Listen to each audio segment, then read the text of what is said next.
അസ്സലാമു അലൈക്കും വറഹ്മത്തുള്ളാ. എന്തൊക്കെയാണ് ടീച്ചറുടെ പൊന്നുമക്കളുടെ വിശേഷങ്ങൾ? എല്ലാവർക്കും സുഖമല്ലേ? എല്ലാ മക്കൾക്കും ടീച്ചറുടെ സ്വബാഹൽ ഖൈർ. Welcome to our Ihsan class. കഴിഞ്ഞ ഇഹ്സാനിൽ നമ്മൾ എന്തായിരുന്നു പഠിച്ചത് മക്കളെ? കഴിഞ്ഞ ക്ലാസ്സിൽ നമ്മൾ അവർ ക്രിയേച്ചർ അള്ളാഹുവിനെ കുറിച്ച് പഠിച്ചു. നമ്മളെ വിവിധ രൂപത്തിലും അതുപോലെ വിവിധ ഭാഷ സംസാരിക്കുന്ന, വിവിധ വേഷങ്ങൾ ധരിക്കുന്ന എല്ലാവരെയും സൃഷ്ടിച്ചത് അള്ളാഹു ആണെന്നും വിവിധ രൂപത്തിലും പിന്നെ വിവിധ ആകൃതിയിലുള്ള പക്ഷികളെയും മൃഗങ്ങളെയും പൂക്കളെയും എല്ലാം സൃഷ്ടിച്ചത് അള്ളാഹു ആണെന്ന് നമ്മൾ മനസ്സിലാക്കി. ഇന്ന് നമ്മൾ പുതുതായിട്ടെടുക്കാൻ പോകുന്നത് ആദാനെക്കുറിച്ചാണ്. എന്താണെന്ന് ആദാനെന്ന് എല്ലാവർക്കും അറിയാമല്ലേ? അതിനെപ്പറ്റിയുള്ള ഒരു കഥ ടീച്ചർ പറഞ്ഞു തരട്ടെ. നിങ്ങൾക്ക് എല്ലാവർക്കും കഥ കേൾക്കാൻ ഇഷ്ടമാണെന്ന് ടീച്ചർക്കറിയാം. നമ്മുടെ പ്രിയപ്പെട്ട മുഹമ്മദ് നബി സല്ലല്ലാഹു അലൈഹി വസല്ലമ മക്കയിൽ നിന്ന് മദീനയിലേക്ക് ഹിജ്റ പോയ ആദ്യ കാലഘട്ടത്തിൽ നബി സല്ലല്ലാഹു അലൈഹി വസല്ലം ആദ്യമായി ചെയ്തത് മുസ്ലിങ്ങൾക്ക് വേണ്ടി ഒരു പള്ളി ഉണ്ടാക്കുക എന്നതായിരുന്നു. അതാണ് നമ്മൾ മദീനയിലുള്ള മസ്ജിദുൻ നബവി. ആ കാലഘട്ടത്തിൽ നമസ്കാരത്തിന് ബാങ്ക് വിളിക്കുന്ന പതിവുണ്ടായിരുന്നില്ല. സമയമാകുമ്പോൾ മുസ്ലിങ്ങളെല്ലാം മസ്ജിദുൻ നബവിയിൽ ഒത്തുകൂടും. അങ്ങനെ അവർ നമസ്കരിച്ച് പിരിഞ്ഞു പോകും. അങ്ങനെയിരിക്കെ നാളുകൾ കഴിഞ്ഞപ്പോൾ നബി സല്ലല്ലാഹു അലൈഹി വസല്ലമയും പ്രമുഖരായ സ്വഹാബികളും കൂടിയാലോചന നടത്തി. എല്ലാവരെയും നമസ്കാര സമയം അറിയിക്കാൻ എന്താണൊരു വഴി എന്നെല്ലാവരും ചിന്തിച്ചു. അപ്പോൾ ഒരു സ്വഹാബി പറഞ്ഞു, നമുക്ക് ക്രൈസ്തവരെ പോലെ മണി മുഴക്കാം. മറ്റൊരാൾ പറഞ്ഞു, നമുക്ക് ജൂതന്മാരെ പോലെ കുഴൽ വിളിക്കാം. വേറെ ആളുകൾ പറഞ്ഞു, ചെണ്ട കൊട്ടാം. അതുപോലെ തന്നെ നമുക്ക് നമസ്കാര സമയമായെന്ന് ഓരോരുത്തരോടടുത്ത് ചെന്ന് നമുക്ക് അറിയിക്കാം എന്നിങ്ങനെ പല രീതിയിലുള്ള അഭിപ്രായങ്ങൾ വന്നു. എന്നാൽ ഇതൊന്നും നബി സല്ലല്ലാഹു അലൈഹി വസല്ലമയ്ക്ക് ഇഷ്ടമായില്ല. ഒരു ദിവസം സ്വഹാബിമാരിൽ പ്രമുഖനായ അബ്ദുല്ലാഹി ഇബ്നു സെയ്ദ് റളിയല്ലാഹു അൻഹു ഉറങ്ങുന്ന സമയത്ത് ഒരു സ്വപ്നം കണ്ടു. ഒരാൾ മണിയും തൂക്കി നടക്കുന്നതായിട്ടാണ് അബ്ദുല്ലാഹി ഇബ്നു സെയ്ദ് റളിയല്ലാഹു അൻഹു സ്വപ്നത്തിൽ കണ്ടത്. അപ്പോൾ സെയ്ദ് റളിയല്ലാഹു അൻഹു അദ്ദേഹത്തോട് ചോദിച്ചു, ഈ മണി വിൽക്കുമോ എന്ന് ചോദിച്ചു. അപ്പോൾ അദ്ദേഹം പറഞ്ഞു, എന്തിനാണ് താങ്കൾക്ക് ഈ മണി എന്ന് ചോദിച്ചു. അപ്പോൾ സെയ്ദ് റളിയല്ലാഹു അൻഹു പറഞ്ഞു, ഞങ്ങൾക്ക് നമസ്കാര സമയമായെന്ന് അറിയിക്കാൻ മണി മുഴക്കാനായിരുന്നു എന്ന് പറഞ്ഞു. അപ്പോൾ അദ്ദേഹം സെയ്ദ് റളിയല്ലാഹു അൻഹുവിനോട് പറഞ്ഞു, നിങ്ങൾക്ക് മണി മുഴക്കുന്നതിനേക്കാൾ ഉചിതമായ ഒരു കാര്യം താങ്കൾക്ക് പറഞ്ഞു തരട്ടെ എന്ന് ചോദിച്ചു. അപ്പോൾ അങ്ങനെ അദ്ദേഹം ബാങ്കിൻ്റെ കൾ അദ്ദേഹത്തിന് പറഞ്ഞു കൊടുത്തു. പിറ്റേ ദിവസം സെയ്ദ് റളിയല്ലാഹു അൻഹു നബി സല്ലല്ലാഹു അലൈഹി വസല്ലമയുടെ അടുത്തേക്ക് സ്വപ്നത്തിലുണ്ടായ സംഭവങ്ങൾ നബി സല്ലല്ലാഹു അലൈഹി വസല്ലമയോട് വിവരിച്ചു. ആ സമയം ബിലാൽ റളിയല്ലാഹു അൻഹു നബി സല്ലല്ലാഹു അലൈഹി വസല്ലമയുടെ അടുത്തുണ്ടായിരുന്നു. അങ്ങനെ സെയ്ദ് റളിയല്ലാഹു അൻഹുവിനോട് നബി സല്ലല്ലാഹു അലൈഹി വസല്ലമ സ്വപ്നത്തിൽ കണ്ട ലഫ്ലുകൾ ബിലാലിന് പറഞ്ഞു കൊടുക്കാൻ നബി സല്ലല്ലാഹു അലൈഹി വസല്ലമ കൽപ്പിച്ചു.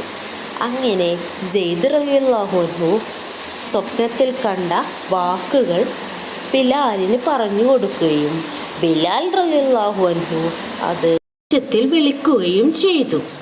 ഈ ബാങ്കിൻ്റെ ലഫ്ലുകൾ കേട്ട് ഉമർ റളിയല്ലാഹു അൻഹു വീട്ടിൽ നിന്ന് ഓടിക്കിതച്ച് നബി സല്ലല്ലാഹു അലൈഹി വസല്ലമയുടെ അടുത്തേക്കെത്തി. എന്നിട്ട് നബി സല്ലല്ലാഹു അലൈഹി വസല്ലമയോട് ഉണർത്തിച്ചു, കഴിഞ്ഞ ദിവസം രാത്രി ഞാനും സ്വപ്നത്തിൽ ഇതേ ലഫ്ലുകൾ കണ്ടിരുന്നു നബിയെ എന്ന് നബിയെ ഉണർത്തിക്കുകയും ചെയ്തു.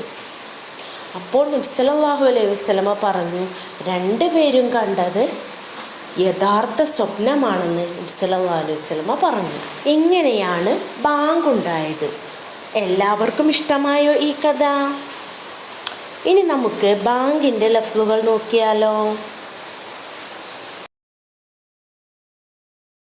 അക്ബർ, അല്ലാഹു അക്ബർ, അല്ലാഹ് ഈസ് ഗ്രേറ്റസ്റ്റ്. അള്ളാഹു ആണ് ഏറ്റവും വലിയവൻ. അല്ലാഹു അക്ബർ, അല്ലാഹു അക്ബർ എന്ന് 2 പ്രാവശ്യം നമ്മൾ പറയണം. അഷ്ഹദു അല്ലാ ഇലാഹ ഇല്ലല്ലാഹ്, അഷ്ഹദു അല്ലാ ഇലാഹ ഇല്ലല്ലാഹ്. അതും എങ്ങനെ 2 പ്രാവശ്യം നമ്മൾ പറയണം.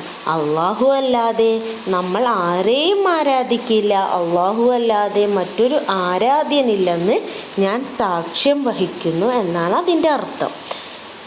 അഷ്ഹദു അന്ന മുഹമ്മദർ റസൂലുള്ളാഹ്, അഷ്ഹദു അന്ന മുഹമ്മദർ റസൂലുള്ളാഹ്. തീർച്ചയായും മുഹമ്മദ് നബി സല്ലല്ലാഹു അലൈഹി വസല്ലം അള്ളാഹുവിൻ്റെ ദൂതനാണെന്ന് ഞാൻ സാക്ഷ്യം വഹിക്കുന്നു.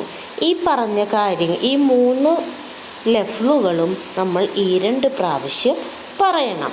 അല്ലാഹു അക്ബർ, അല്ലാഹു അക്ബർ, അല്ലാഹു അക്ബർ, അല്ലാഹു അക്ബർ, അഷ്ഹദു അല്ലാ ഇലാഹ ഇല്ലല്ലാഹ്, അഷ്ഹദു അല്ലാ ഇലാഹ ഇല്ലല്ലാഹ്, അഷ്ഹദു അന്ന മുഹമ്മദർ റസൂലുള്ളാഹ്, അഷ്ഹദു അന്ന മുഹമ്മദർ റസൂലുള്ളാഹ്. ഇതുവരെ മക്കൾക്ക് മനസ്സിലായിട്ടുണ്ടാവും. അപ്പോൾ ഇനി അടുത്ത ടീച്ചർ പറഞ്ഞു തരട്ടെ.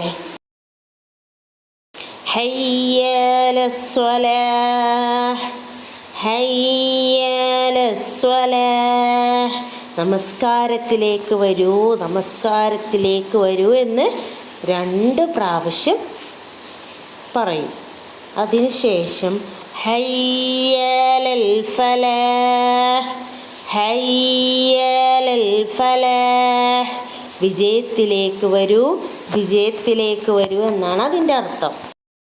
ഹയ്യ അലസ്സലാഹ്, ഹയ്യ അലസ്സലാഹ് എന്ന് പറയുമ്പോൾ മുഅദ്ദിൻ ഫേസിനെ റൈറ്റിലേക്ക് തിരിച്ചുകൊണ്ടാണ് പറയുക. ഇനി ഹയ്യ അലൽ ഫലാഹ്, ഹയ്യ അലൽ ഫലാഹ്. വിജയത്തിലേക്ക് വരൂ, വിജയത്തിലേക്ക് വരൂ എന്നുള്ള ലഫ്ദ് ഉച്ചരിക്കുമ്പോൾ മുഅദ്ദിൻ അദ്ദേഹത്തിൻ്റെ ഫേസിനെ ലെഫ്റ്റിലേക്കും തിരിക്കുന്നു. ഇത് പള്ളിയിൽ പോകുന്ന മക്കൾക്കൊക്കെ അറിയാൻ പറ്റും. പിന്നീട് അല്ലാഹു അക്ബർ, അല്ലാഹു അക്ബർ, ലാ ഇലാഹ ഇല്ലല്ലാഹ്. ഇതിൽ തന്നെ സുബഹി ബാങ്കിൽ അസ്സലാത്തു ഖൈറും മിനൻ നൗം എന്നുള്ള ഒരു ലഫ്ദ് കൂടി അധികരിച്ചു വരുന്നുണ്ട്. ഉറക്കത്തേക്കാൾ ഉത്തമം നമസ്കാരമാണ് എന്നാണ് അതിൻ്റെ അർത്ഥം. ഇത് സുബഹി ബാങ്കിൻ്റെ മാത്രം പ്രത്യേകതയാണ്. അപ്പം എല്ലാ മക്കളും ടീച്ചറൊരു ബാങ്കിൻ്റെ വീഡിയോ അയക്കുന്നുണ്ട്, അത് കേട്ടു പഠിച്ചിട്ട് ടീച്ചർക്ക് അയച്ചു തരണം. അപ്പം ടീച്ചർ നിർത്തട്ടെ മക്കളെ. അസ്സലാമു അലൈക്കും വറഹ്മത്തുള്ളാഹി.